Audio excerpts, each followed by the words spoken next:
All right, we're back. Shop Class Podcast. Tonight we got a special guest, Evan Thomas. Evan is coming to us from, I think, Washington. Yeah. How you doing, Evan? I'm great. Yeah, the great Pacific Northwest up here in the corner where people forget about us. I'm actually going to the Pacific Northwest tomorrow. I'm going to Oregon. Yeah, you said that, Eugene, right? Yeah, I'm going to Eugene to check out a little weirdo car company, like a three-wheeled car company. Yeah, Oregon's chill. I like the craft brew scene in Portland and Oregon. It's not a bad place. Yeah. Tonight, as usual, we got Duke in the house. How you doing, Duke? Good. What's going on? Just starting our spring break. Oh, nice. Starting today? Yeah. Wow. Just in the gym today. School had a school-wide positive behavior activity. Kids are playing volleyball. So I was saying rotate and move up all day. That's funny.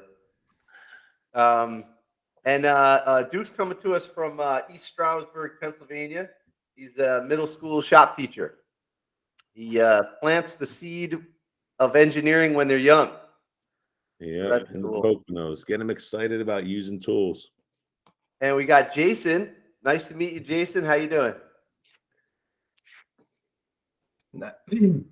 Nice to meet you. I'm great. I had no idea this was going to be a live thing, so I'm a little shocked at it, but yeah. That's all right. It's once a week. Oh, go ahead. Yeah, it's a once a week thing, and we've been doing this since the pandemic started. Before that, we used to do it wasn't live, but if we find that it's easier just to do live, so that we just record what's happening, and then just deal with no edits. We just throw it on there. We got some more people joining the group, and all right, so let's get right into it. Evan is coming to us. He's a manufacturing technology instructor. And so usually we start out with the most important question of all. Evan, did you have shop class growing up? Yeah, I've prepped for this question. No, so I don't know. I might be a little bit different than those that you usually run into and the answer to this question, but I don't know. Maybe no, I didn't take a shop class in high school. Evan, you're not alone. Neither did I. Okay. That's the irony of the question, is that sometimes we get a great storytelling from it. I didn't have shop class, and now I'm a shop teacher for 17 years. How did that happen? Yeah, right. It's crazy. No, I mean, I think junior high, like I was aware of like wood shop that was offered. High school, I was aware of shop classes.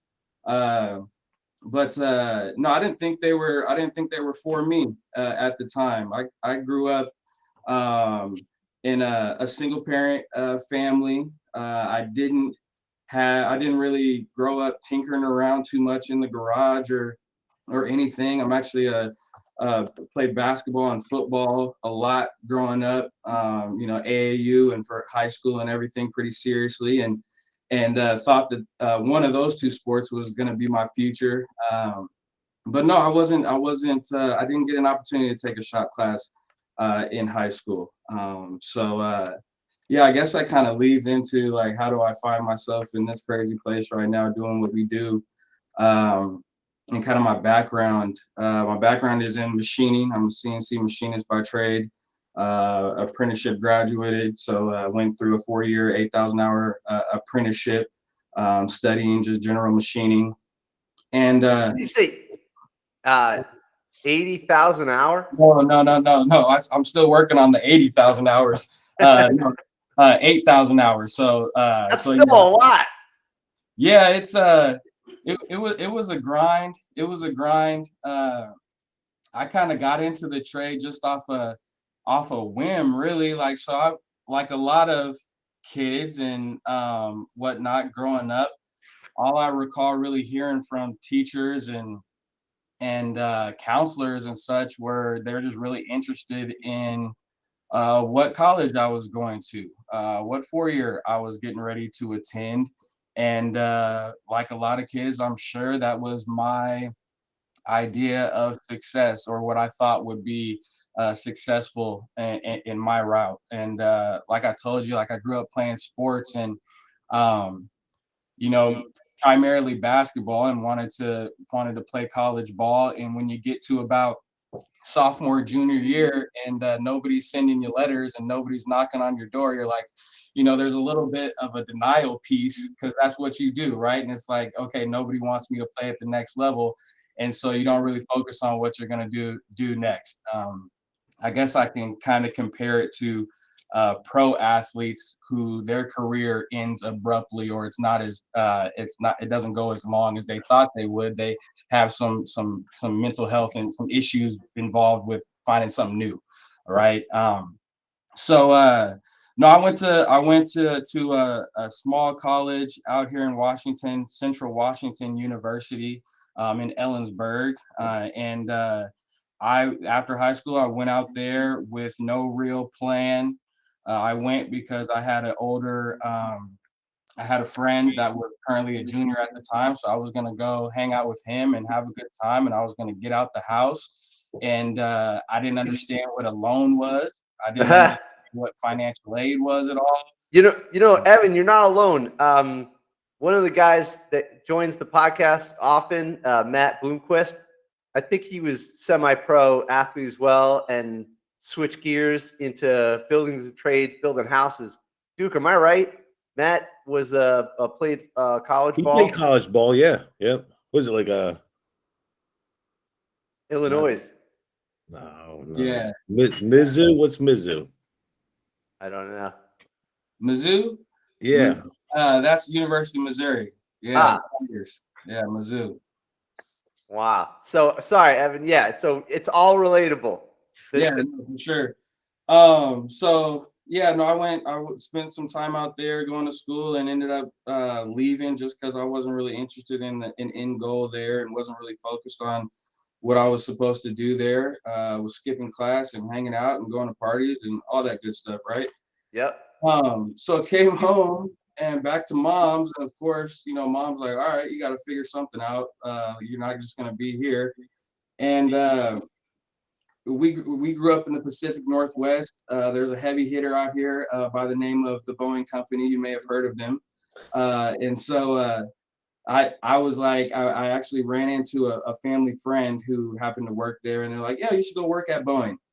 And it's like, okay, well, what do I do at Boeing? Like, I don't know what to do there, but all I remember was the kids the kids whose parents worked at Boeing growing up, they all had Nikes, and they all had nice houses, and they did well for themselves. And so at the time I was 21, 22. I was just like, all right, whatever I got to do, I'll work at Boeing. And then it was like, well, you can be a machinist.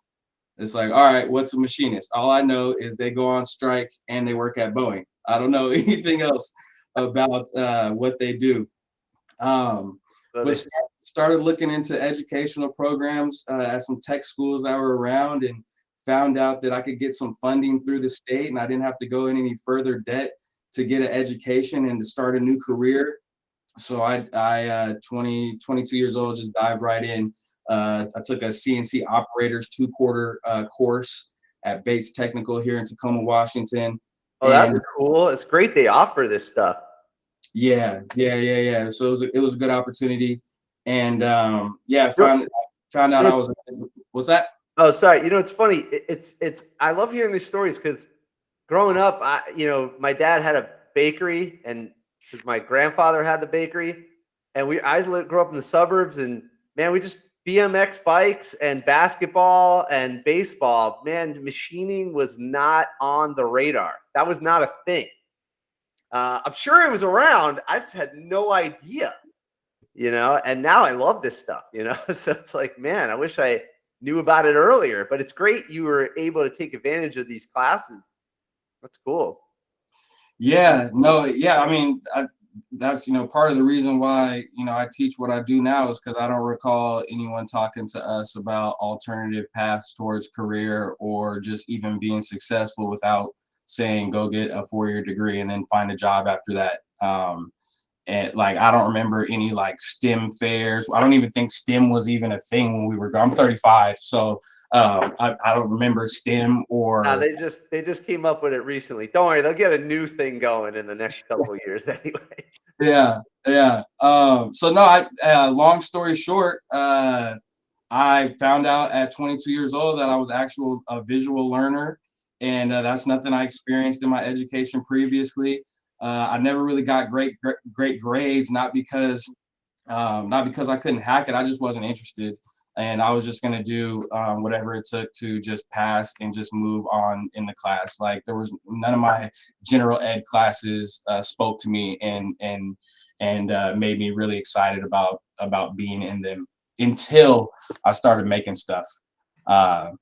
So long story short, got some education, got a job in a couple shops, and just kept it rolling, and became a craftsman, and made something out of nothing, and been having fun with it ever since. And got into education a few years back because I wanted to pass the buck, and I wanted to help students find their passion and interests earlier than when I did. So it's awesome. We're gonna dive more in, so don't make it long story short, make it longer. I want to hear about how you went from these I guess they would be like trade school classes, and then what was it like at Boeing? I mean, I'm a big Boeing fan, dude. I was on the Dreamliner. That is a no joke vehicle. That has got to be, I don't know anything about aviation, but that has got to be the most underrated vehicle out there. It is quiet and fast. It's comfortable. They're nice. I think don't quote me, but that plane is something like 70% composites material or something like that. Yeah, I heard that because of the and they can do different pressures, which doesn't bother your ear as much. And it's smooth. I couldn't believe the flight. I took a flight a couple years back on one. Oh my God. It was actually maybe last year. Yeah. I had to go to California, and oh man, it was just like smooth. Yeah. Let me take a second to say hi to some other people that joined. Hop and Rosie, how you doing? Good. How are you? All right. It's Lance from we were connecting on Instagram from the builder sessions. Oh, nice. Okay, good. Yeah, thanks for joining. Right. Where are you coming to us from? From Alberta, Canada, actually. Wow, dude. Yeah. All right. You're gonna be joining us soon. That's awesome. Corey's hopefully joining soon. He had to step out. His kids were having right. It's bedtime. You guys probably know about all that. But. Yeah. And I'm guessing Tiffany Thomas is part of the family. Yeah, that's my wife. She's supporting me. So is she a fan? Hey, she might be. I don't know. Oh, look. Oh, you got groupies. Yeah. What's going on here? That's my crew. Wow, that's awesome. Dude, this is great. That's awesome. Cool. So you took the night classes, and then like 80,000 hours. No, 8,000 hours. Yeah. And like, how did they get you into it from zero? Did they start you with a manual milling machine, or did you jump right into G code and everything? So honestly, okay, so after 2 quarters, it's a 2-year program. It's a 2-year machinist program, but you could get a cert, basically an operator cert, to be just an operator, almost a button pusher, right? You could get a cert after 2 quarters. And the young man that I was at the time, without having another job, I was really interested in finishing school and getting into the workplace. So I left after 2 quarters, just with my cert in hand, and started taking that to employers and trying to get my foot in the door, just as shop help or machinist in training or whatever, however they were going to bring me on. I was interested in doing that. And actually, the first spot I got an opportunity at was a buddy of mine happened to work in like finance at it's an aerospace company. He happened to work in finance for him and had a connection with one of the hiring managers, and they were actually looking for a tool and die maker at the time. That was not me, but via the opportunity, I was brought on staff to kind of. Actually was working in like fiberglass and layup, and there was times where I'd hang out with kind of the machinist that was on at the time, and so really it was kind of a blessing in disguise, because they let me go after I was there about 2 months, but I found out a little bit later that they were just trying to give me a start to my resume. They were trying to get me in the shop, give me some beef to put on my resume. So then after I left that company, Oh, they were helping you out? yeah, it wasn't. That's great. It was kind of disappointing because it wasn't really set up for me like that. Like I didn't know that going in, but then that's just kind of how it ended up developing. Wow. And so took that opportunity and found another shop, and realized that I still wanted to continue to learn, still wanted to grow in the trade. And then that's when I found apprenticeship. And so there's an outfit we have here in Washington called AJAC, AJAC, which is the Aerospace Joint Apprenticeship Committee. And so what they are is they are an outfit that is the direct middleman between colleges and tech schools and education and employers. And so they help connect. And so I got on with the company and started taking classes one night a week, working towards this apprenticeship, and kind of was at that first company for a couple years, and then was just doing some operation. I was basically loading and going fixtures, press and start, changing tools, wasn't doing a lot of high level machining. So wanted to advance, so ended up at another company called Machinist Inc., which did a lot more, is located in Seattle. I was able to grow there and start running one-off parts and get a little bit more responsibility there, and spent the next 6 years of my career there at MI. So, Okay. I found AJAC. yep, that's them. So, and my students now currently they have opportunities to get into apprenticeship. I try to definitely connect with their industry partners and give opportunities. So yeah, you just they do a lot in terms of resume help and setting up interview help, and yeah, they were a blessing for me. Definitely helped my career get a start. So this is actually right here is a company I work at, Machine Sync. Oh, wow. That's awesome. That's really cool, man. I'm like super impressed by this. I might have missed it. How did you get, like, what was the gap between machining and not knowing how to machine? What did they teach you first on manual?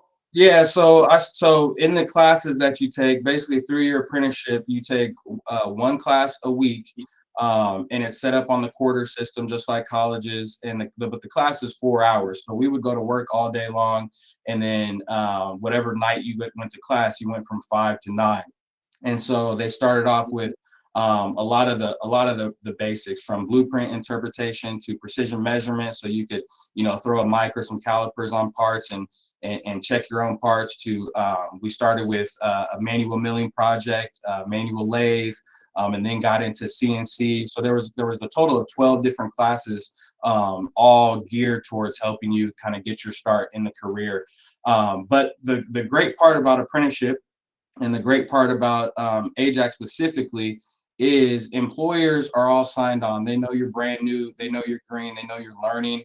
And so it's part of what their responsibility is to have a journey level individual with you while you're on the job, and they're teaching you on the job, really from the ground up, and you have that support of the company. So That's great. Yeah, that's great. Man, they need more of this stuff. We have so much emphasis on the 4-year college. even there's recruiting, there's college days, there's SATs, and there's whatnot. But we rarely get the trades coming into the high school, and so that's underrepresented, I think. And man, I mean, all the greats were machinists. Henry Ford was a machinist. Edison knew how to make stuff with his hands. And so I think that these programs get a bad rap of just like, oh well, you can't go to college, so you must have to use your hands. Oh, what a shame. And it's like, what do you mean? It's amazing. Look what they built. You could see this guy is super proud of what he's doing, and so are you. And I love what I do. So I don't know why there's such a bad thing around it. It's weird to me.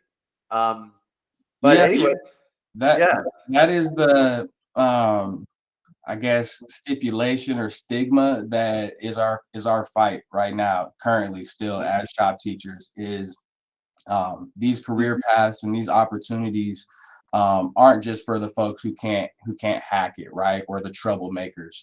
That I think when I think back to being in junior high and thinking about the possibility of taking shop classes, I think that was a big part of it. Oh, well, if I'm in these classes, that means that I'm not doing what I'm supposed to do in my normal classes. And so it's the stigma. And even, we still have parents now, older generations, who are still thinking that about education and these types of programs. And so that's part of our fight, to open up these classes and these opportunities to everyone and show that it's just a different pathway. So Yeah.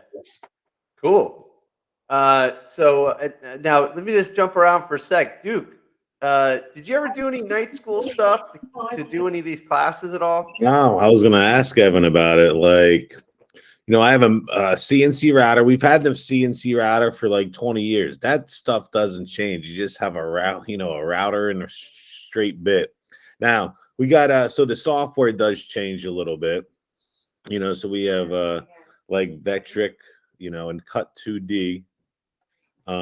So I can get for middle school stuff, I can make signs, small like door hangers for the kids, but I really never got into the intricacies of the CNC router, like what it's capable of doing, changing the bits, and there's tutorials on it and YouTube on it, and like what can I do as a middle school teacher besides YouTube, to even cut out parts with the tabs. I've seen teachers do that. Mark Williams in here a lot of times. He just sent me a chair that was cut out with his tabs on the CNC router, and it's a $20,000 machine, but it sits there, and you knock out like small coat racks with the kids, but you really don't get to use it to its full capabilities. Yeah, Duke. I think that question can be answered in I think as educators we have learned, or we know, that developing relationships with our students are huge in terms of what they're going to take away from us, what they're going to learn from us. And so part of that relationship building is finding out, like, what are they into, like what are they like, what's going to excite them. And so I'm not perfect at this. I'm still really new to teaching, and I'm trying to work towards this. But if you can find ways to think of projects on that router that is going to interest them, and it's something that they can either use or keep, like signs are cool, right? You're going through the software and learning how to use it.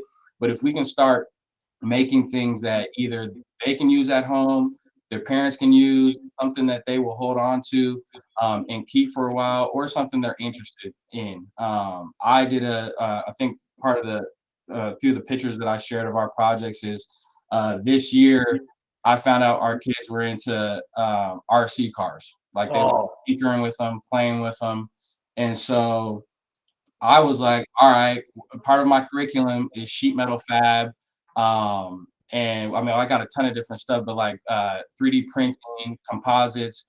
So like, as you can see from like these RC cars, I bought 10 identical RC cars.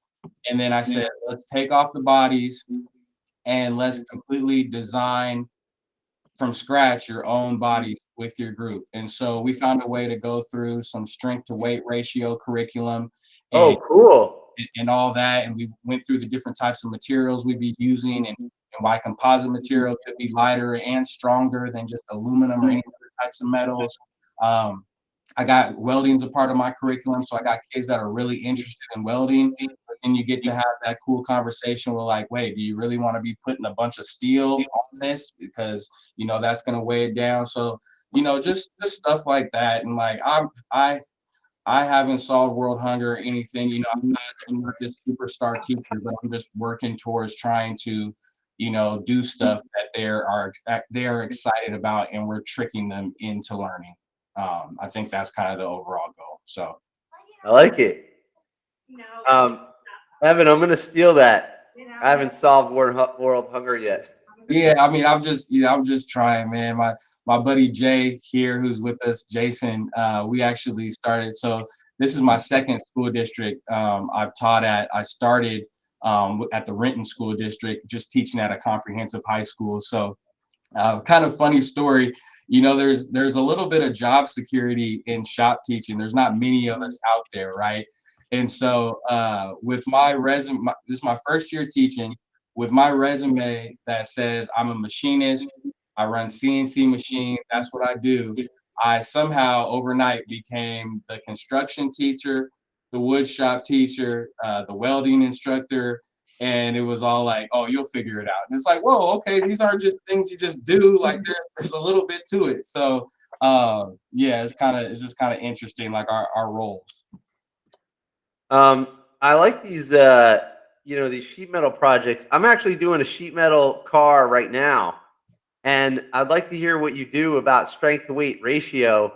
The way I handle it is, see, I just assume the context is not there. So like the kid, I teach an urban neighborhood. They're not into cars the way kids used to be into cars, because even if you had a car, you just get tickets on it. There's nowhere to park it. I work in a neighborhood where it's actually the third most densely populated per capita in the entire United States, and then number 2 is our neighbor, and number 1 is next door. Yeah, but just by square mile. Yeah. We got more people than businesses or parkland or anything like that. So we just have people on top of people. So it's just crazy. But because of that, they're not really into cars. So what I did was I got the kids making car like flat cardboard sheets that we fold up and we add wheels to it, and we're just making them in paper then cardboard. But what I do for strength to weight is I have them, they have to put a 25-pound weight on top, and then if that survives, then they got to put it on the gram scale. That's attempt number 1. Then attempt number 2 is 25 pounds. It's got to roll. Put it on the gram scale, and it's got to weigh less. Yeah. And it's competitive. The winner is the person that makes the vehicle that weighs the least, but still can hold the 25 pounds. How do you handle strength to weight encouragement? Because, you know, the last thing you want to do as a shop teacher is like get into an argument and be like, hey, you know, if you just did it like this, I don't want to design it for them. You see, so how do you handle that? Yeah, so you know, I'm not a science teacher by any means, and we're not gonna do this deep dive into it per se, just because then they just think they're in another science class, right? But most importantly is we learn about the difference between metals, plastics, and composite material, and we do. Actually had the kids do kind of a research topic on the different uses of those materials and what they're used in. So like composite material, you think about it's aerospace heavy material. All right, why? Right? It's because it gives us incredible strength through pressure and tension, but then it also has it doesn't weigh a lot, so it can fly through the air at high speeds. And so it kind of just leads into more conversations concerning, you know, what are aircraft. So you wanted to talk a little bit more about Boeing, like what are aircraft manufacturers concerned about when they're designing a plane? Well, they want it to stay in the air for a really long time and get it to its destination, but they also want it to be cheap because gas is really expensive, right? Especially now. So when you think about that, can we make an efficient plane? What's going to make a plane efficient? It's going to be the weight, right? And the power that it uses. Obviously, if it's heavier, it's going to need more power. But like I said, I'm not the engineer or aerospace engineer, but I just want them to start to think about those types of things and why we use different materials for different processes and applications. So that's kind of all we really get into. And then the carrot is, you saw they were doing a little race. The carrot is, you know, if you make yours the lightest, then you're going to win the race, right? Because it's going to be good point. Yeah, there's the incentive right there, and everybody has the same chassis. Yep, exact That's same. great. There's your standard. So that's similar to what I did, except instead of a weight, it's a standardized chassis. I like that. Yeah. Do you have any kids that are like, well, forget about how much it weighs, I just want it to look good? Yeah, I mean, but there was some of that. As you probably saw in a couple of those pictures, there's some we got some off-road guys that are in my program, so they were building Jeeps regardless of what the challenge was. They were like, we're building Jeeps. And so yeah, that happens. But in the end, and you know, I do some, you know, prizes or whatnot for the winners. But in the end, you know, they have learned through a process and developed prototypes, and they've become mini engineers, and they have no idea. They're spending time with us and figuring this stuff out. And for them, it's just fun. It's something that we did in class, and they've gained skill and through projects like this. So looks good. I like this composite Jeep nose. That's yeah, really yeah. So when we get on the tour a little bit later, we have access to a small water jet. So we'll throw. Is it the Waza? It's actually called a Protomax. It's from a company called Omax. The Wazer, I think you're thinking Wazers. All right. That's cool. I'll show you. This kid did a Cybertruck. Yeah. This blew me away. This came out of nowhere. This kid's real quiet, and he does the work, but he doesn't really talk to anybody.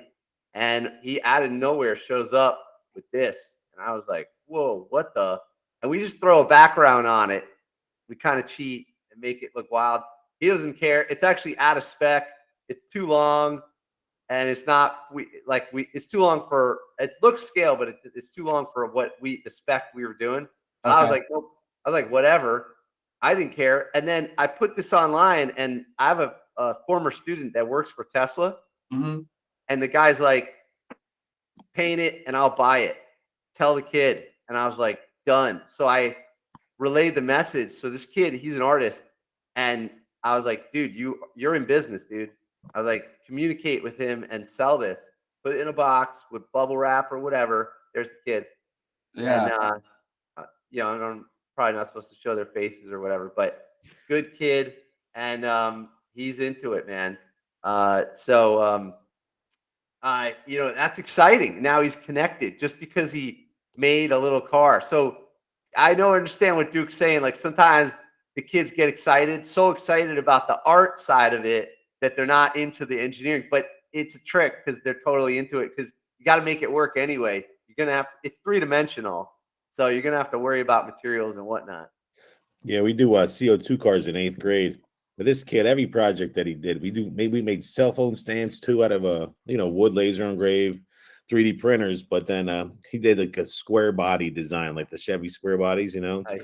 So we always CO2 cars, right? And you want to race them to go fast, right? And he's like, I want to make a square body. How can I make a square body out of it? So I had to take two CO2 cars. They come in like triangular blanks, glue them together so he can make like a square pickup truck. He didn't care how fast it went. He still raced it, but he just wanted to make it look like a square body pickup truck. Yeah. Good scoop and everything. That's cool. Did I lose you guys for a second? How's the connection? That's good. Yep, good on my end. Oh, okay, cool. All right, cool, man. Yeah, that's awesome. So that's pretty cool. And so it's not just sheet metal. I see you do like you're doing like rivets and composites, and then I guess you're welding as well. Sheet metal fab and riveting. So part of our curriculum, obviously with Boeing being such a big giant here in our area, they're really interested in helping students gain some of those aircraft manufacturing skill sets. And so sheet metal fab and riveting and such is definitely in our curriculum because it helps provide them opportunities for working at the company, which is so my opinion of the outfit, the company is it's an acquired taste for individuals. There's a lot of standard operation, a lot of kind of repetitive things that you do at the company, and for some people it's a great opportunity. You make a ton of money, you get great retirement, you get great benefits. And if, that's what you want to do and clock in every single day and do that, then hey, more power to you. You're going to make a bunch of money. Your family's going to be, taken care of. And then there's just others of us that just maybe want a more mom and pop shop feel, right? Where you get to, kind of do more and have more opportunities. So it's really just kind of weighing who you want to be. But yeah, kids in my program have an opportunity to go there. Right now they're dying for folks just because they're recovering from the 737 being grounded and whatnot. So Right. Yeah, they're looking to, and then COVID obviously wasn't friendly for manufacturing. So they're really looking for a lot of people right now. So Now, I see here it says that there's a composites side to the school. Is that part of your program? Yeah, so I would say the umbrella program would be the advanced manufacturing program, and then so my specific class is machining and fabrication. So and then the composite side, they're dealing mostly with layup and composite material and curing. Wow, this looks cool. Yeah, It's like the best looking phone holder I've ever seen in my life. I'll make sure to tell my colleague. He's actually moving on at the end of the year, so I'll have a new partner in our fight. But yeah, so right now I can show you guys a little bit more here in a second when we walk around. But right now we're actually in. So we try to do a lot of collaborative projects amongst our classes, just because it helps students get that feel of what it's like to work in a company with different departments that are in a company. And so we do a lot of that. Right now, we're actually involved in pretty much right in the middle of our culminating project for the year, which is design and fab of an arcade from scratch. So Of a what? an arcade, a video game arcade. Oh, cool. Yeah. What, like an analog or what? Oh, like a stand up like. I'll show you an example here in a few. Dude, this is so cool. Wait, so, like Frogger, like back in the day. Yeah, so check it. So I'm lucky where I work at a vocational high school. So we serve all of the high schools that are in Pierce County, Washington. So students have an opportunity to attend their home high school for half the day, and then they come spend the other half of their day, either whether that's AM session or PM session with me. So I have block scheduling my classes 2.5 hours long. It's all year long. So I get my students from September to June. And so at our school, we offer, it's all vocational CTE courses. So we partner, there's an example of one right there. Yeah. So we partner with video game design. So video game design builds and creates the games from scratch. We also partner with IT. So they deal with all the hardware of the arcades, all the wiring, all the cable management, the motherboard, the PC, everything that's going to run the arcade. Yeah, you're finding a lot of examples here. I'm Uh, like blown away. This is so cool. Yeah. And then composites and us. And so composites and our side of the house is solely responsible with building the structure or the casing. So yeah, right here, this was actually it was a baby carriage that they made their arcade out of, or that was the what they were going for with their design. And so that's all welded square tube, and then you have composite layup on top there. Yeah. Whoa, it's crazy looking. That's awesome. What game is this? I'm not up on what's going on.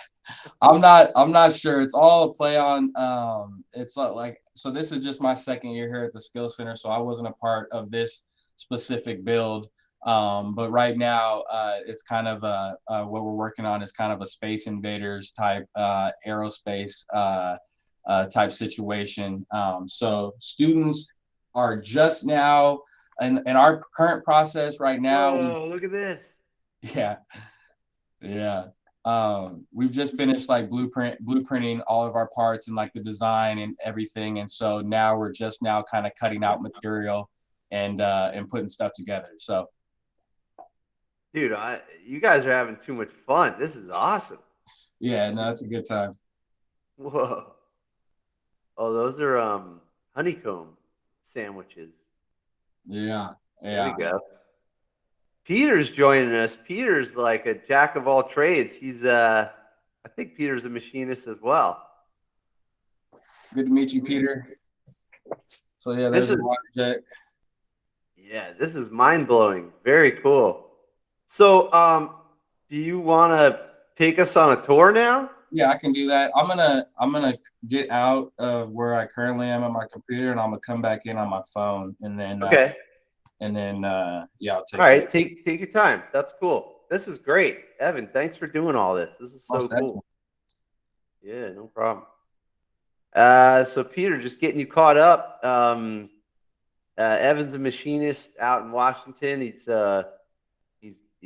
worked at different companies, and one of them was Boeing, and then decided to go into the vocational teaching trade. So he's got the kids making RC cars and all kinds of cool stuff. Yeah, there we go. He's back. Okay, so we're super lucky. He's gonna give us a shop tour. Evan, turn it horizontal. That always seems to be a good way of doing it. Uh-oh, we're losing him. And unmute yourself. It's a little blurry. Try and get on the Wi-Fi if you can. Hold on. Oh, there you go. That's better. I can hear you now. And yeah, try and get on the Wi-Fi. It usually works out better. This is so cool. So let's see, Peter, how you doing? Pretty good tonight. This is all right. Good to be in. Yeah, nice. Okay, cool. Go back to Evan. Let me see. I think Evan's working on it. I see him. Oh, we got an echo. I'm on Wi-Fi. Yeah, it's much better. Okay. And go horizontal. Yeah, there we go. All right. Okay, so this kind of our hallway. So the composites course is just right across the hall, so that it makes it really convenient for collaborating and whatnot. And this is pretty much the trades building right down the hall. There's auto tech, so they got a nice big shop, and then we also have construction that's here, but they also work out of they have a pole building outside, so they can do a lot more. They're in the process of kind of building a small tiny home out there, so that's them. Kind of the entry to our shop. Students, like, their first project of the year is I have them build their own toolbox. So this is let me see if I can get one out of here quick. So we get to kind of kind of lean and making sure that we have all the jobs or all the tools available for the job we're going on. So a big part of that is having a toolbox and being able to carry all your your PPE and just everything that you may need for a specific job. So that's kind of one of the first projects of the year after we kind of go through drilling and riveting and such and all the safety aspects. So students can and I give them they have their own set of calipers. They have a scale. Kind of just basic stuff. I give them a set of kind of some basic drills that we use with a lot of the rivets. So kind of just some basic stuff, that the tape measure, that kind of stuff. So kind of the entry to the shop here. Middle of the shop, basically, kind of just our workbenches and such. Each workbench, I just picked up these little mini Grizzly brakes. Well, that looks good. Is that 12 inches? Yeah, these are little 12 inches. I haven't got them bolted down yet. Part of me being kind of new to this program still is I'm in a constant form of just like remodel and adding and kind of figuring out, Oh, by the way, that never ends. Yeah. So yeah, each table, I mean, just with a vise, and then we got 90-degree die grinder, a pneumatic drill, rivet gun, and kind of some deburr tools. And then up top, we have these Caddys where they got their 90-degree clecos for holding sheet together, and their whole clecos and their rivet dies and cleco pliers and such. So that's kind of all available to them. Nice. Right at each table. Kind of messing here just because we're doing stuff with this arcade. But so over here, through here. I like it. That's great. That's a great setup. I never thought about having little caddies. I'm taking notes, man. You're killing it. This is awesome. Yeah, I'm trying to have more things at point of use. Like, this is my tool room right now, and I'm in the process of kind of just keeping all bigger power tools and bigger items kind of in here, stuff we don't use that often, but moving everything else that we're going to use a lot to point of use, or putting them on walls in the shop. So kind of in the process of leaning out and whatnot. But yeah, kind of tool room here, more rivets than I could do anything with, and kind of just like, stuff. Power clecos and pneumatic. Oh, I like those. Pullers. Those are fun. Yeah. So that's the tool room. Over here's my water jet, Protomax water jet, which is currently in service right now. I got some air pressure issues that I'm working with maintenance to try, or not, excuse me, not air pressure, water pressure issues that I'm trying to deal with maintenance. And is that a Swag off-road? What's that? Is that a Swag off-road horizontal bandsaw adapter? Yeah, I guess it is. This was purchased previously before I got here. So yeah, that probably is. That's a custom shop. They make off-road parts and tools that make standard tools better use. So that's like a horizontal bandsaw or handheld bandsaw that they then turn into a bandsaw. For sure. Yeah, it's kind of like my little portable table for chopping up stock for the mini mills that I got here. But yeah, horizontal, vertical miter chop saw right there. And then it's kind of like my side of the house where most of my experience comes from. So I got the two Haas mini mills. This one's the next gen control, and then this one's older. So yeah, this is kind of the machine shop side of things where we're still kind of in process of I'm actually adding there. You see them crated up, and there's another one or two more. Wait, you're going too fast. I'm not done drooling over the machines. Oh, sorry. Yeah. Not all of us have a Haas machine in our shop. Yeah. Got them fired. It's spring break, so they're not turned on or anything. But yeah, this one right here, and then this one I think has a little project. So you might be able to see. So it's like just a little Spider-Man logo, but this is like my initial CNC project that I'll do. Where I'll basically teach them how to manually program G&M code. So we'll learn G&M code, and we go through how how to write their own programs. So I really believe in, you know, a lot of companies, when you're going to go in as an operator, if you're going to go into machining, you're going to go in as an operator. You're pretty much just loading parts, checking parts, pressing cycle start. But I want my students to be able to understand and read code and make edits at the machine if they need to. During my career, I found that was really beneficial for me to be able to make important edits instead of having to go bother a programmer. Or, you know, sometimes a lot of these jobs you're working swing shift and the programmer's not on shift. So we really start from the ground up in terms of how to set up and operate these machines in a safe manner, but also how to write our own code and read it as well. So yeah, kind of in the infancy of trying to do this type of stuff, but big It's plan. great. That's a great idea, because if they understand how and why, they'll be better at even that position where they're just sort of loading the machine. But if you don't know what you're loading and you don't know, you come across a problem, you don't know, then you can't just be a robot. You got to be someone who understands the code, and maybe that's a way to move up, is to understand how these things work. Exactly. And I'm not producing production workers. I mean, some of my students will end up doing that, but those that want to take this as far as they can, hopefully they'll have the foundation to be able to do that. And we talk a lot about entrepreneurship and the opportunity to, you know, buy a machine and put it in a garage and kind of start making your own stuff, and looking at opportunities like that too. So Different world now. That's totally possible now. What do you guys keep a oh, I see the lathe, but is yeah. there a CNC lathe there as well? So just manual, right here, just a jet manual lathe. These are just some, I've got some new lathes, some new benchtop lathes that I purchased so these are the stands for those that'll come in. So this currently will get pushed out and we'll have a lot more room. Here's jet vertical. Oh, nice.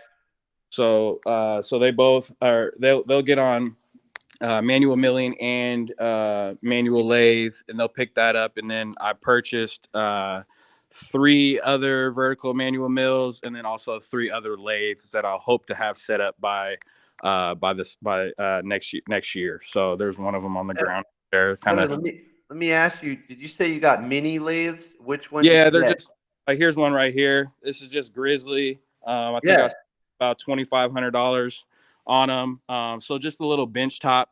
That's a great idea. You know, I have one of those as well. Mine's a Jet, I think, and or a Bailey or something. I don't know. But it's great to just get them familiar, you know, of turning it. And it's, you know, and then this way it's kind of like low cost of entry, and you could throw a PVC pipe in there and let them turn down a PVC pipe, anything, just to get them to see what turning is, you know. Exactly. And all we're really focused on is, this is an intro class, so I'm trying to get them exposed, and then they're going to get further training in their first job, or if they continue to go on to tech school, they'll be able to hone in on those skills. So all we're doing is just having the exposure and the opportunity for them to say, hey, you know, I like doing this. So yeah, that's great. And so you also said you got did you get a mini mill as well? So this is, hold on, I'm sorry, I'm not trying to make anyone dizzy. This is in crate, but I have another one that's out of the crate. So these are Grizzly as well.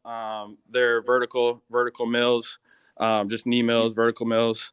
Oh, it's like a full size, right? It's like yeah, it's a little smaller, but yeah, it's about full size. because I have two benchtop jets that are the smallest, in a way, kind of like the smallest milling machine with an R8 collet that I think you can buy, and it's great. I gotta tell you, they're great, because one of them has a digital readout, and you know, it's got the same setup as a regular Bridgeport. So they don't even know what a Bridgeport is, you know, but at least they got some exposure.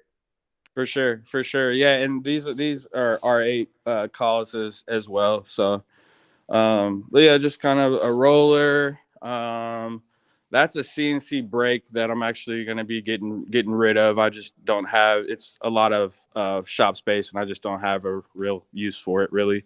But just another horizontal bandsaw. This is my little bootleg welding area right here that we've kind of got set up going on.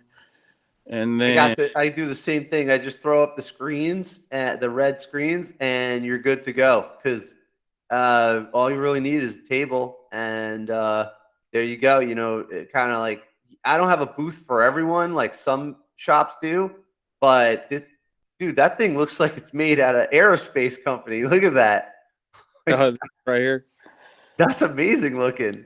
Yeah, this is I think the former instructor here did this.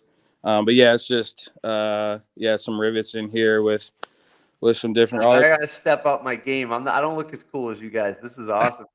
No, we're working, and then I roll the door up for fume extraction and everything. But yeah, I mean, I'm not doing nothing crazy. Literally just exposing. So like you see like something like this, like I'm just having them lay beads and just get exposed. I got some advanced students that'll do some different stuff. But for the most part, like kids are just laying beads and just getting exposure to that stuff.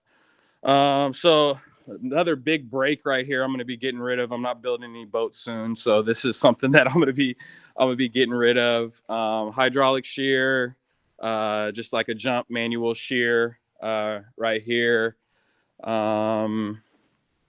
Kind of, so like we also did like RC planes and such, so like this is cool example of that. Not my proudest project, but I'm sure you all have those two, the ones that you might not bring back. So and just kind of some material from arcades and such. This is a CNC plasma. I'm still trying to think, so getting this guy fired up, but it'll be once we get it going, it'll be good. Then kind of my additive arsenal right here. Prusa MK3s, and then a couple Luzbot workhorses.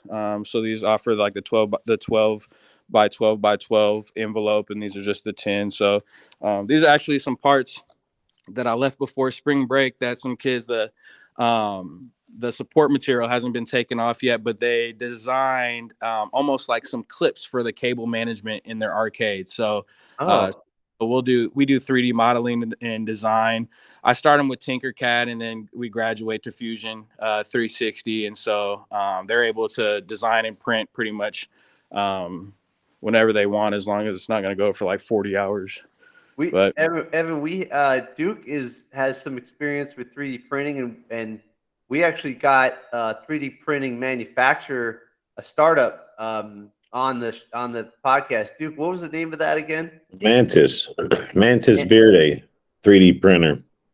And it's the advantage is that there's no table setup, like you don't have to balance it and stuff like that, right? The bed is auto leveling before each print. And another advantage to that is hooked up to your school's Wi-Fi, so you can take it from Tinkercad right to print, where you bypass like the we use Ultimaker Cura to set up the 3D print. So you go from Cura, you download the file you export it as an STL, and then you upload it to Mantis Verde's page, and they already have Octoprint set up for you with the camera, and ideally it'd be nice if we can get the kids to run that off their Chromebooks, but right now we just run it off a laptop, so they could be in another class watching their print be printed. Yeah, no, they don't mind watching it. It's not a rapid prototyper, but they can sit there. I had a kid once. I did it at my house when over the quarantine. So I showed the kids how to take it from Tinkercad, how to use the slicer program, and how to send it to the 3D printer. And I even printed something for him. So then the class was over. I said, well, class is over. I'm going to lunch. So he sat there the whole time while I ate lunch upstairs, watched his 3D print. Wow. Yeah. And then also, sorry, Evan, also the, oh, wow. hold on a second with the welding. Wait a minute, that looks good. The other thing is, oh geez, what was I gonna say? About the software. I've been using Onshape, which is like it's a website based, so you don't need the program, and you can in real time interact with like shared files. I don't know if that's something with your students. Yeah, like in real time, you could make changes to your students' files or get advice from other experts. You can invite people in. It's like a Google Doc, but imagine it's basically SolidWorks, but on a website. So I don't know if that's interesting to you. Yeah, yeah. Tinkercad might work kind of the same way. Oh, okay, good. I think they're all going that direction. Yeah. I might lose Okay. light in the shop. Oh, okay. Go ahead. What do you got? But I mean, pretty much we just got our welding kind of arsenal here. Just got one TIG right now, mostly MIG. Some other stuff I plan on getting rid of, and then I got a little easy router over here that I'm still kind of working on getting fired up. And then just the material room and whatnot. So that is yeah, that's kind of the shop. I do have a yard and outdoor area as well. But yeah, we're just trying to make cool stuff and keep kids excited. So I think it's great. That's my thing too. Exposure. You're talking about exposure. You're exposing them on a different level. For me, it might be the first time I'm putting tools in these kids' hands. I have middle school kids, 6th graders, 7th graders. Some of them don't know the difference between a regular screwdriver and a Phillips head screwdriver, but I just want the same thing. Get them excited, throw sparks, see what catches, expose them to different things, 3D printers, laser engravers, CNC, hand tools, machine tools. It's all about exposure. Nice. For sure. Yeah, I mean, I even get kids that they don't know how to read a tape measure. It's like little stuff like that where math teachers are teaching them fractions, but how about we teach them fractions in a way where it's relatable to real life stuff, right? Like you could be teaching tape measure while you teach fractions. So yeah, I agree. I have to teach I call it fractions of a pizza, and Yep. 1/8 of a slice, or a The 5. thing is, it's not even math, just counting. Yeah. What are you, 8/16 or what, 30 seconds, and then just put the number on top, count the numbers, then reduce. Yeah. So it's not even that, but that's a common problem from middle school all the way up. Evan, did we talk about how you went from like machining to teaching? No, we didn't. We didn't take classes for that. Yeah. So Good question. Yeah. So the state of Washington. Okay. So,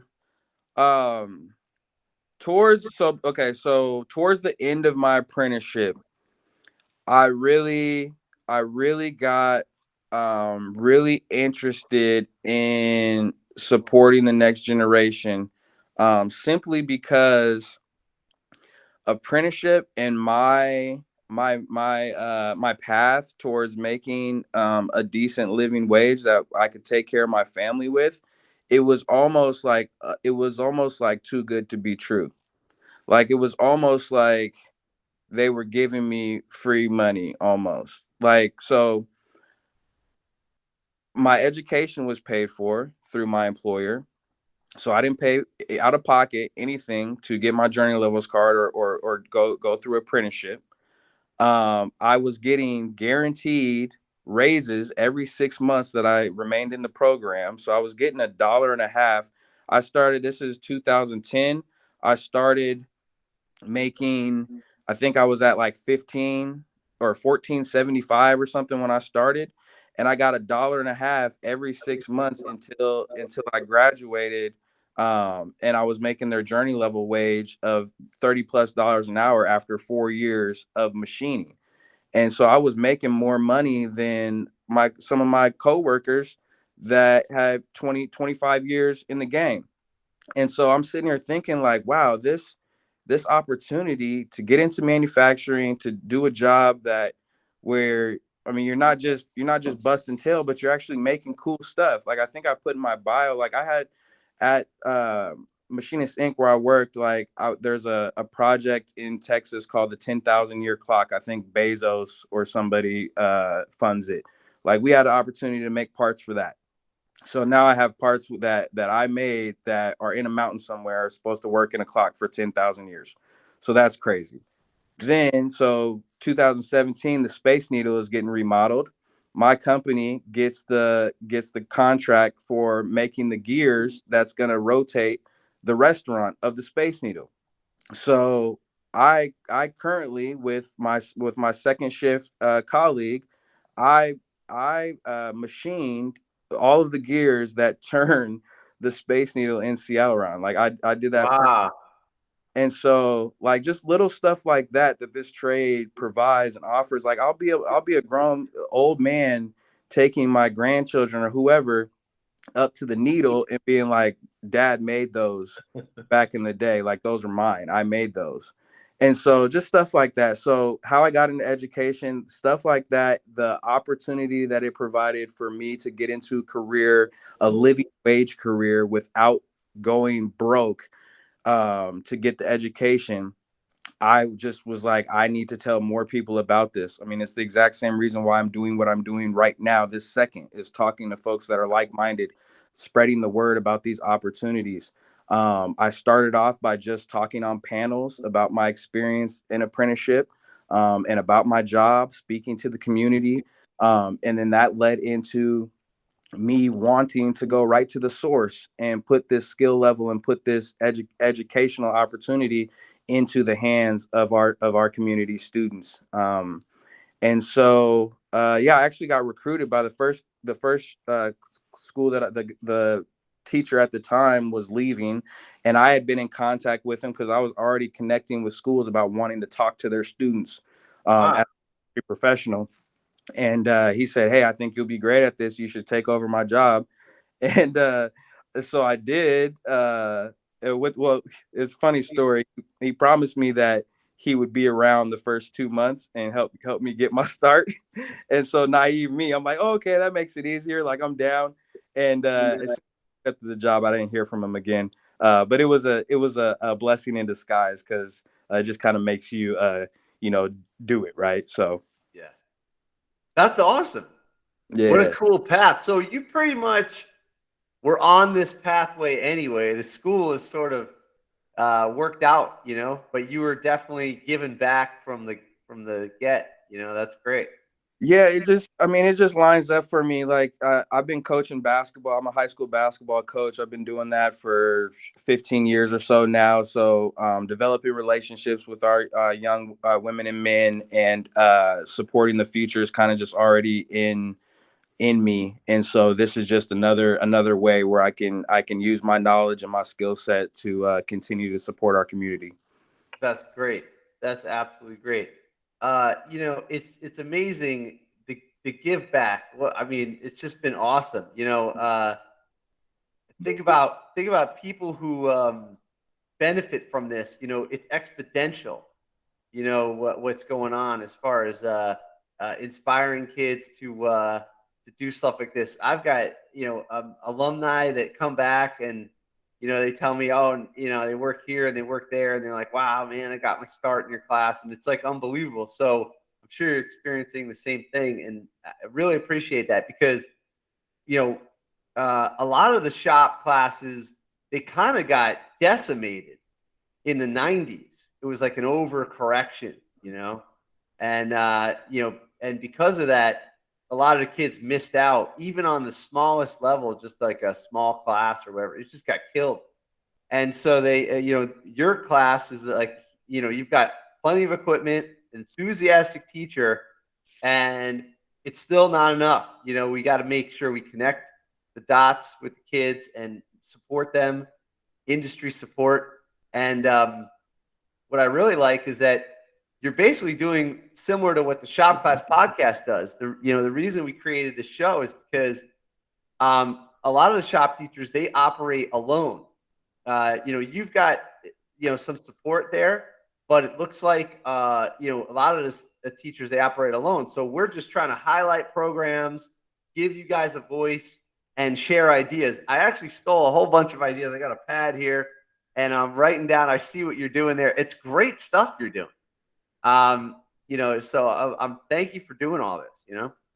Yeah, in the end, we're just trying to change lives and support the community and give people a means to take care of themselves and their families and do it in a career that they enjoy and can wake up and be done and finish a day and feel like you accomplished something. Also a big thing with me as well is just representation, showing that it's funny. Like I'll hop on, I think I'll hop on a Zoom call with other shop teachers, like everybody that's here right now, right? Other shop teachers that are in Washington, and I'm hard pressed to find anyone else doing this job that looks like me, right? And so it's telling because students, we know they want to look at a teacher or look at an authority figure and be able to not only see themselves, but if that's not going to happen, they want to be able to talk to someone who can relate to who they are and where they come from. And so a big part of what I'm trying to do is just show that these careers and these opportunities are available to those that have the passion and the drive to go out and get them. Just kind of representing myself and my community as a part of, hey, look, we can do this too. It's funny, when I first started teaching, I had a fellow colleague. He called me a unicorn. He said, "You're unicorn." And I was like, "What?" I was like, "What do you mean a unicorn?" And he was like, "I'm gonna tell you a statistic." And he was like, "In this statistic that I'm gonna tell you," he said, "it's not to deter you, but it is to motivate you." And he said that less than 2% of all secondary teachers in the United States are Black male teachers. Less than 2%. And so you hear a statistic like that, and those aren't the statistics of our of America, of the United States. Those aren't our demographics. And so the more individuals that we can have to resemble and look like the community that they serve, I believe is really important and will help support students finding their path. Oh, I agree 100%. I'm so glad you're doing this. Absolutely. It's funny. So this is gonna sound silly, but in New Jersey, and so I grew up. I'm not religious, but I grew up Jewish. But if you're from the New York, New Jersey area, and you're Jewish, you're not working with your hands. And so, so like when I started playing around with cars and whatnot, and I would visit junkyards, this was like, oh man, people were like, what is this kid doing? Like they thought I was nuts. And so you sort of have to fight these stigmas.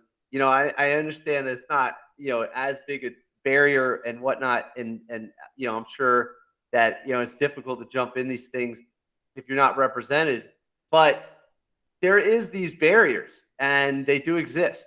And I understand exactly what you're saying. The neighborhood I teach in is, it's got to be like 95% Latin. We got, it's like Mexican, Cuban, South American, stuff like that. And, I give them everything I can because they can do it just like anybody else. And in fact, sometimes they can do it better. So, awesome stuff. And the thing is, it's all about the give back. Once you kind of do make it, I think that if you got the opportunity to give back, you got to do it. So that's awesome. And and it's not just, we know it's not just race related. Our young women, they need opportunity as well. It's good to see that more manufacturing facilities and more shops are looking to give women opportunities on the floor and give them those same roles that men have dominated. And so, really that's all we're trying to do is provide these opportunities and equity to, every student that we come in touch with. So. Yeah, the funny, the funny thing is, I had a fight to get the girls in my class. I had a fight with guidance for years. And then finally, guidance started putting girls in the class, and now we have too many. So it's like, there's like, I've got a freshman class that's like mostly girls. Oh my God. The silliness and the screaming that goes on, I'm not prepared. So careful what you wish for. You might just get it. But Yeah. but they're awesome, and believe it, and it's funny, I always tell people, believe it or not, the girls are really good welders. They just never, it doesn't even occur to them to think, oh, I could learn welding. That's not something that's on the radar. It's not even it's not even a desire. I usually have to show them, and then they look at me like I'm crazy. And then I say, well, think about it. It's like a superpower. You get to liquefy metal. I mean, come on. And then they're like, really? I'm like, yeah, throw this mask on. Let's go. And, you just jump in and show them how to do it. And they really get into it. We had this one girl, she was 5 foot nothing. And a Spanish girl, and she jumped into welding, started her with stick. I always start with stick. And then we got it to MIG. And then she just became like a hang around. She would never go to her other classes. She would go to my class more often. And she started getting into TIG welding. And I was like, yeah, just go for it. Just burn it up. Like, we only have one TIG welder. Just go for it. And she's like, can I fix a chair? And I was like, yeah. So she fixed this chair, and she made it so awesome. And then at the end of the school year, she decided, she's like, hey, can I take it home? I was like, yeah, of course. Like, it was a broken chair anyway, And she's just so proud of it. So then the cool thing was, she's real good at our academics. And so she got a bit of a scholarship to Lehigh for engineering, Lehigh University. But when she got there, I said, listen, do me a favor, go find the Formula SAE team or Formula Baja, it's for the colleges. That's like a practical hands-on project where they build like an off-road racer. And I was like, go over there and see if you could do some welding for them. And so she did. And when she got there, they said, okay, well, you could volunteer or whatever, but we have a welder. She's like, well, let me see their welds. As a freshman, she's like, let me see what they look like. And they're like, what do you mean? And she's like, yeah, well, let me be the judge of that. They're like, and she came in like super confident. And they were like, well, let's see your welds. And she welded, and that was it. They knocked out the senior, and she was so she's like a walk-on. It's almost like basketball or whatever. Just show up to practice one day. She's like a walk-on welder. So 100%, there are groups that are not represented, definitely the girls, but things are turning around, I think, because of teachers like you and whatnot. And it's just amazing what can happen if you give people a chance, Let's see. Hey, we got Bob Kelly in the house. How you doing? Oh, you're muted.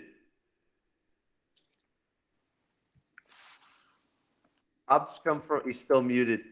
Bob comes from the building and trades area, and what he did was focus on an area of building science where the moisture was killing all these buildings. And he came up with like a membrane and whatnot. And but he needs some welding. I don't know. He can't unmute himself. But if he did, he would tell us about his. He would tell us how he has to get into aluminum welding coming up. I want to show you Kelly Coca, the girl who I was talking about. I mean, she's like long graduated already, but this is. I have them make blogs so they can share this info. And this is her working on. That's a Pullmax. You might want to look into something similar. It's like a power hammer on a cam, and you could put. It's like bam, bam, bam, bam, and you could put different dies and whatnot. So she was making a little bit of a bezel because she was making a. God, what do you call it? It's like an air pressure jack, but you could use it as a hovering device. It's kind of weird project, but so this is her chair. Oh, Well, this is part of it. So she TIG welded there, but then she spot welded here. And so she combined it with a bunch of different processes. I think she's got, yeah, the end result somewhere in there. This is her working on it. And she loved doing this. She was just in the shop all the time, placing down her pieces, spot welding it, putting the top on, rivet it, and done. She was super stoked. So do you have each student have their own page like that? Yeah, you could do it. You can do it through Google Blog. But I would skip it, and nowadays, because this is a couple of years back, I would go straight for LinkedIn. LinkedIn, okay. Yeah, because you can do this. However, you can't make a blog that's yours kind of thing, but all your posts are kind of a blog anyway. But yeah, I definitely, it's a requirement. The kids have to publish, and they don't want to. Evan, they don't want to. It almost, some of them makes them angry. They're like, why I got to do that? I did the project. I'm like, yeah, but the grade comes from the publishing. And it's a trick because they're not going to, I need it to be really easy. So I can, if a job recruiter calls me, I want to just send them the link. Yeah. I don't want to have to then chase after photographs and videos and this and that. So I used to have them take photos and write stuff. Kind of a lot to ask, but now I literally just do 30-second videos, publish it to LinkedIn, put a little description. And so are there any issues with them being minors in LinkedIn at all, or? Okay, so under 16, I don't think LinkedIn even allows you to make an account. There's a gray area here. So, okay, it's not a school account. It's a personal account. I can't really ask them to do this because it's kind of like out of school. But the way I see it is that the school's not really catching up with how fast the connections are, how fast the internet is happening. Like I remember a couple years back, there was pushback on me using Instagram, or I don't really use Twitter anymore, but a little bit, and LinkedIn. And people would say to me, well, aren't you going to get in trouble, or aren't you? Here's the thing. It's like you have a career and you happen to work at one location, and that goes for the kids too. The kids are going to have this career that grows. So if they create a school account, the problem is that it's going to get canceled once they leave, or deleted once they leave the school. So what I do is I think to myself, as long as it's positivity, we're okay. So like someone would say to me, oh, you can't have Instagram or this and that. But I'm like, yeah, but it's a good thing. So why would it be a problem? And also it kind of straightens everything out. Like, to give you an example, the kid who made that Cybertruck, he doesn't have a dedicated Instagram account for his art. So they mix it up. The kids don't know. So they'll put like spaghetti and dogs and something stupid about their friends and family photos along with their career. And I'm like, guys, career, family stuff.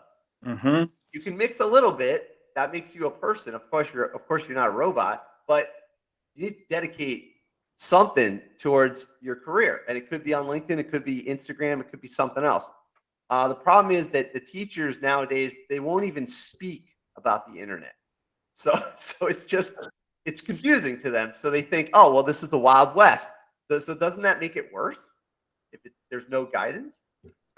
Yeah. Hey, could we go back to women in the trades? Your girl welder. Oh yeah. I'll tell you what, man. It's like women by far. I mean, it's no lack of our manhood to admit the fact that women are way more detailed and they understand concepts quicker. So as a contractor, right, I have to repeat myself 4 times, and I've proven this on every occasion. And actually, I started learning this about 5 years ago.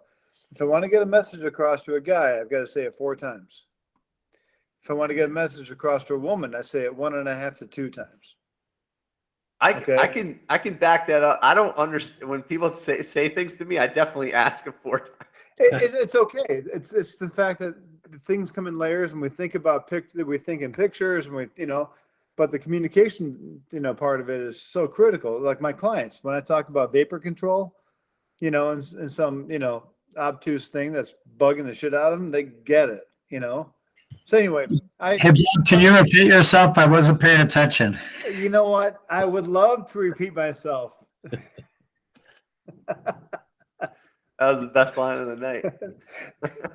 Yeah, Bob, I can agree. So we do a little like blueprint reading and technical sketching, orthographic and isometric, that type of stuff.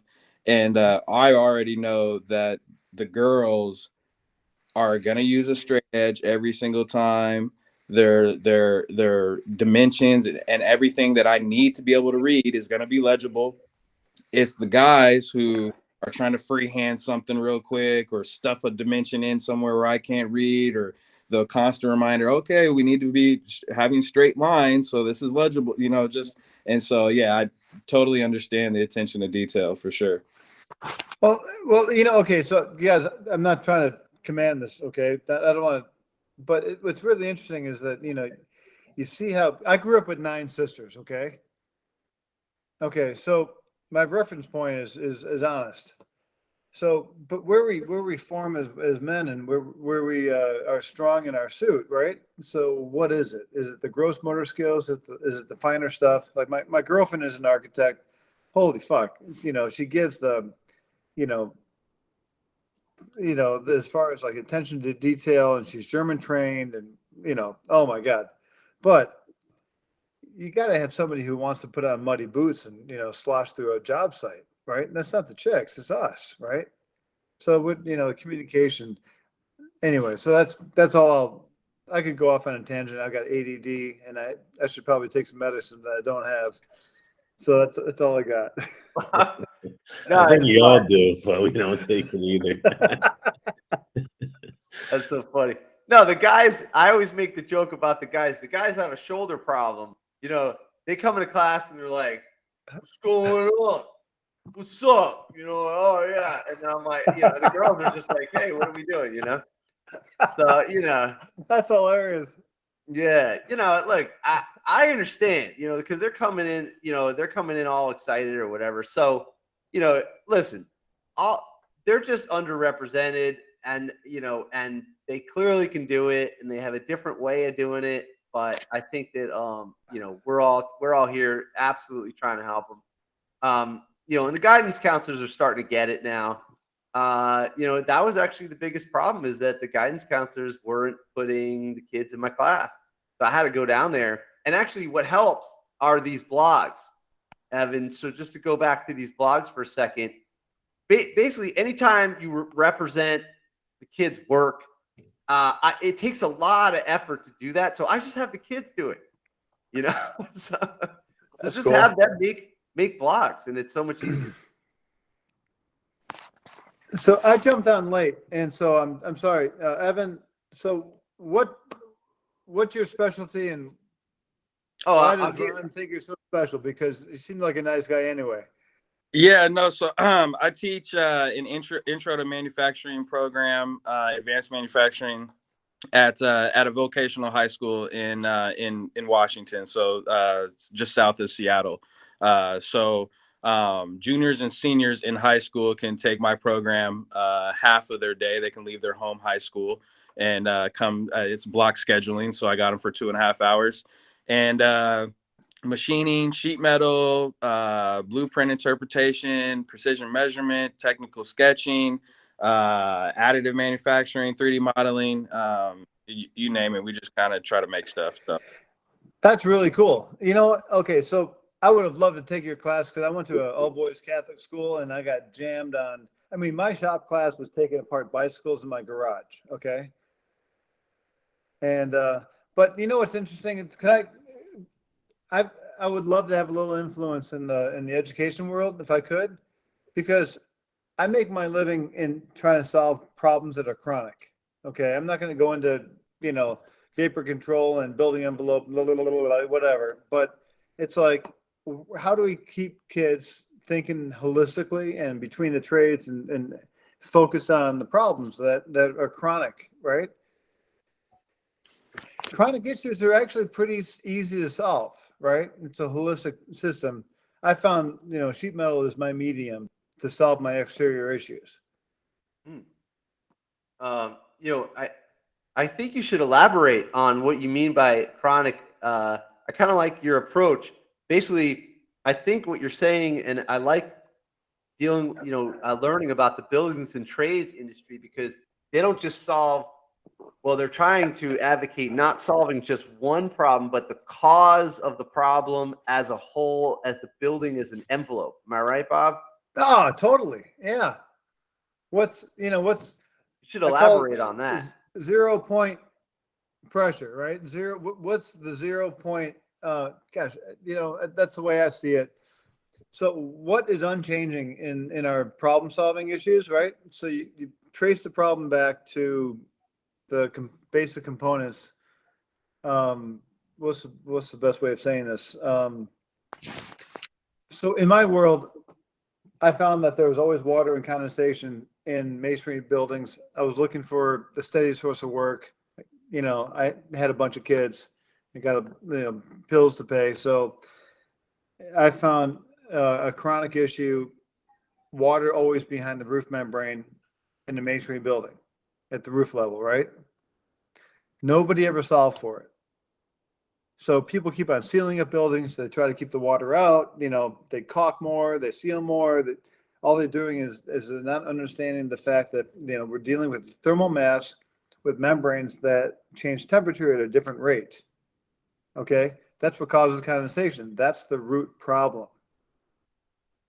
Thin membranes change temperature quicker than the thermal mass they're attached to.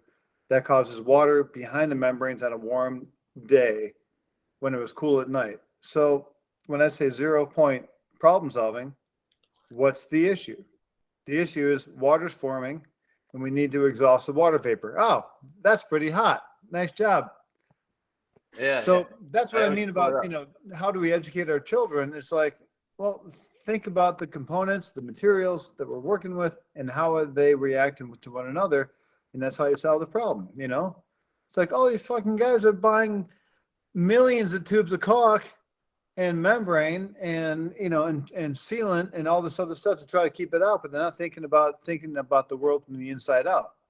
So they're putting a lot of Band-Aids on it. but they don't know, because they go to the store and the only thing they can buy is a Band-Aid. They can't buy the solution. Oh, that's a good way of putting it. You know, part of that is, you know, we try to add in I'm not the best at it, but I try to add in root cause analysis into mistakes or things that might happen in projects. So you got kids that are not focusing on what they did wrong so much, but just really where things went wrong, and kind of tracing back your steps. And so that also kind of leads us into when we're working on dealing with standards or standardized work or lean manufacturing, and making sure our processes are in line so mistakes don't happen, or at least we try our best to stop some of those mistakes. But I think that would be kind of a solution to what it is that you're talking about, is so we get more minds thinking about exactly what you said. How did this become this way, and not so much how we're going to fix it. I think we can go around the room and maybe a lot of people could probably weigh in on how to take a holistic approach, like Bob was talking about. We also have Corey with his hand up. Corey, you got something? Let's see if he's there. Okay. Well, Corey raised his hand. Jump in, Corey, whenever you feel like it. We also have Steve Basic joined in, and we also have Mark Willie as well. So we've got a lot of good brains on the podcast tonight. I think, in the next couple of, we got 15, 20 minutes, and maybe we could talk about how to do a holistic approach. I kind of agree that that is something that's needed, because the problem is that, yeah, if let's say they learn welding but they don't learn what causes a welding failure, or how to design a good fit up, or why you would put, maybe you wouldn't choose welding there, maybe you do an extrusion, or so how do you get them thinking critically, and not just like you said, oh, I have a hammer, so I use a hammer. Exactly. Right. Holistically. Oh, by the way, I know how to weld with my finger with a pool of water. That's another job, I guess. Yeah, Bob, I got to meet Bob in person, and I was showing him that welding is basically liquid, and you could pull the surface tension. So it's pretty cool. That was awesome. Yeah, that was a good time. So let's see. We've got let's see. Steven, are you there? I am, buddy. Okay. I'm eating. I just don't want you to watch me eat. Oh, no problem. Oh, go ahead. So yeah. your thing about welding. You know what I got to say about that? Okay. Knowledge is having the answer to the question. Wisdom is knowing what questions to ask. Oh, yeah. Oh. Knowledge is having the answer to the question. Wisdom is knowing what questions to ask. Yeah, like what? Yeah, so it's not you just can teach knowledge to your students. The problem is teaching them wisdom. Wisdom is based on experience and time and failure and effort and all of those things. Much harder lesson to learn. Yeah, I kind of like my favorite tool for teaching is failure. So I let them yeah, like we drop stuff, we break it, we throw it in the vise, we bend on it, we hit it with a hammer, and so then they see the point of failure. So then they're like, oh, why did that happen? And it's like, okay, well, let's look at it. So that's one of the approaches I take. Yeah. Yeah. So, Evan, not that you asked, but we're contributing towards to your program. We're trying to get you to teach holistically. Do you do any failure testing over there, Evan? Yeah. Sorry, I'm in the process of. I'm getting ready to jump in the car, but I'm still here. Okay, no problem. Yeah. So we actually do composite bridges, and then have a bridge breaker, and so that's part of that is building suspension bridges out of composite materials and then breaking them. So cool. I like that. That's good. I like the strength to weight. Are there any videos of that, Evan, that we could pull and watch? That seems incredible. yeah, I can probably send some out. I don't have any. They haven't been done in my time at the Skills Center. It's been previous years. But maybe on the composites Instagram, there might be some stuff on there. But I can definitely find some content. Oh, look at that. Oh yeah, this is they made the RC cars, and standard chassis for everybody, but the top's a little bit artistic, but also strength or how much they weigh. A wind tunnel would be kind of cool if you got the sheet metal. You can make it. I'm playing around with a kid making a wind tunnel out of just cardboard right now, and so we're oh, no question. Okay, Corey had a question by accident. That's okay. So that would be cool. Well, so I mean, I think we covered the big part of it, which was meeting Evan and getting a shop tour and getting the background on it. Evan's got to get back. Look, it's still light out there. That's amazing. I'm sorry, you broke up. You broke up real quick. I didn't get to the end of that. Oh, no problem. I was just saying we did do the big part of it was meeting you, and I think you're doing a great job.